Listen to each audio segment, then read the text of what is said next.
Last week, I took my daughters with me to Mississippi for my Uncle Tom's funeral.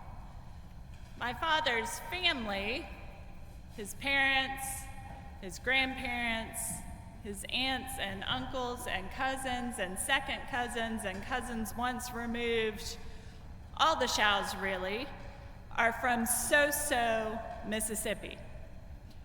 It is one of those magical places where time stands still and nothing ever changes.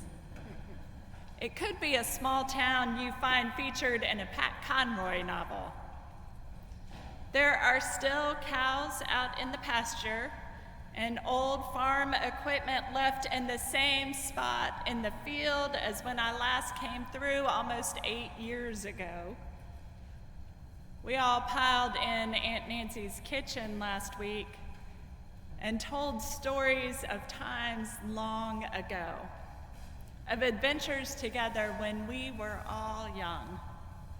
We laughed at my cousin Tina's love for all animals, and about the time that she talked her daddy into letting her have a pet pig, who then grew to be 250 pounds.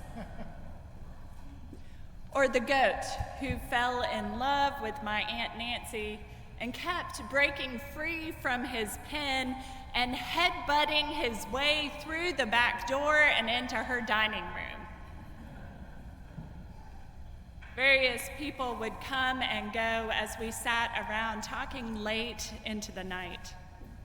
The kids curled up to sleep on the couches, drowsing off to the droning sounds of all of us gathered to remember, to share laughter and stories and time together. There were about 30 of us perched around Aunt Nancy's kitchen that night. 4 generations of Shaws were in that room. There were so many ways that our conversations could have run off the rails. We live very different lives and differ greatly in terms of religious beliefs, political beliefs, education levels, income levels, you name it. But what unites us, what drew us all together, bursting the seams of that warm kitchen, is the love that shaped us and formed our identity as to what it means to be a Shaws. And so even though I hadn't seen many of the Shaws in over 8 years, these were my kinsfolk, my people, the ones who celebrated my birth and have known me from the very beginning. They have loved me into the woman that I am today. That bond of family, the bond of kinship, is incredibly strong. Family knows you and your story in ways that no one else can. And yet Jesus seems to cast family aside in today's gospel. The crowd tells him that his mother and his siblings are outside and were asking for him. And Jesus responds, "Who are my brothers and my mother?" He definitely has my attention. No doubt many in the crowds had a strong reaction to that response too. This is shocking, but that's what he intends. Jesus is challenging us to think about family and what those bonds mean. And so he says, family is not limited to your biological relatives. He's expanding those previous boundaries those previous kinship ties. He is redefining community from being primarily centered around family bloodlines to expand to include all who know and follow the love of God.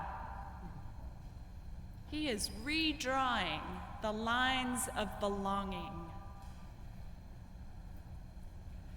This is not just jarring for people to hear, but it strikes to the heart of how the entire culture was structured in ancient Israel, and probably is still true today. A person's identity and their responsibility, their stability, and their opportunity are all bound up in that family structure. We are being called to expand our idea of family, our idea of who is our primary community. And Jesus expands it as broadly as he possibly can. Jesus says, look around you. The people who seek God, those who seek to do God's will, these are my brothers and sisters. And so we may ask, what is the will of God? But Jesus gives us that answer in the great commandment to love God and to love our neighbor as ourselves. So Jesus expands the concept of family to include all those who love God and love their neighbor as themselves. That type of loving our neighbor as ourselves, requires more from us than simple acts of charity or simply seeing one another. It requires that we take the time to know our neighbor, to understand our neighbor, listen to their story, and recognize their passions, learn what they struggle with, know who they are. That type of loving opens our eyes to new perspectives. It invites us to hear about injustices that our neighbors endure, about shared hardships, and opens our eyes to recognize strength and tenacity of spirit in someone who differs greatly from ourselves. This week, my news feed on Facebook was filled with quotes from Anthony Bourdain, the chef and the adventurer. One particular quote from him reflecting on the work that he did struck me, and I wanted to share it with you all. He said, "If I'm an advocate for anything, it's to move as far as you can, as much as you can, across the ocean or simply across the river. Walk in someone else's shoes, or at least eat their food. It's a plus for everybody." Anthony Bourdain was right, because as we move and when we experience life from a different point of view and try to walk in someone else's shoes, or at least share a meal and eat their food, we learn about another's experience. We grow in compassion and understanding. It is close to impossible to remain aloof or disconnected in the giving and receiving of food. Jesus shared a meal with many people of all walks of life over the course of his ministry, and he walked and moved many, many places. Jesus challenges us, his followers, to expand our boundary of family to include all those who follow the will of God. And this brings us ever more into relationship with the great diversity of God's beloved people. And knowing one another in such a way draws to the surface compassion and a sense of connection, uniting us in bonds of love that inform how we live, the choices we make, the priorities we set as important. And knowing the diversity of humanity in this way unfolds for us more ways to know God. Jesus is not just redefining family and expanding the boundaries of belonging, but he is forging a new identity for us, his followers.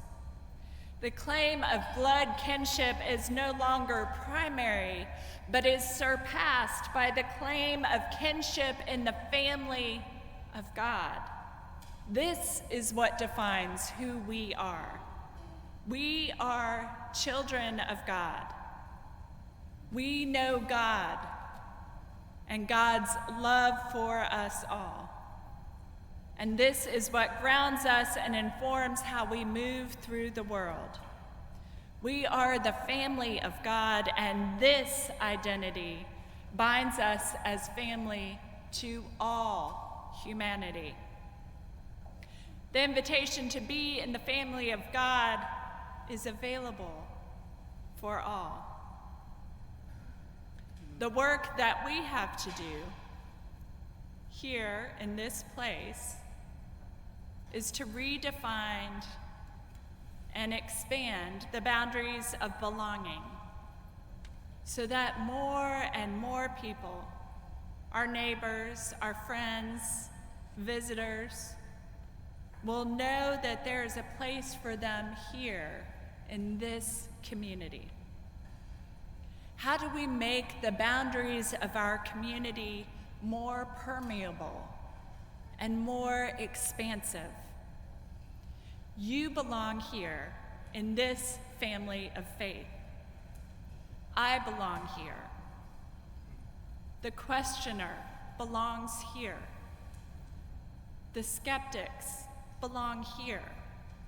The activists belong here. The lost belong here. Those who feel unworthy belong here. Those who feel beyond redemption belong here. Those who seek a sense of the divine belong here. There is space for all of us as part of God's beloved family.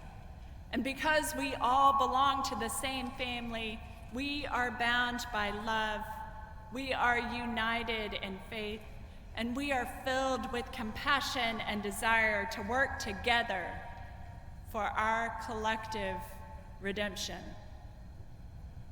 That Jesus, he was smart, binding us to one another as family changes everything.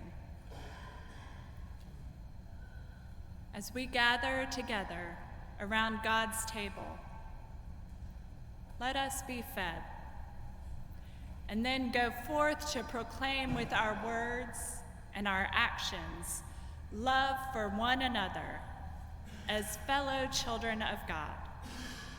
Open our hearts and our community to welcome all into God's family. Amen.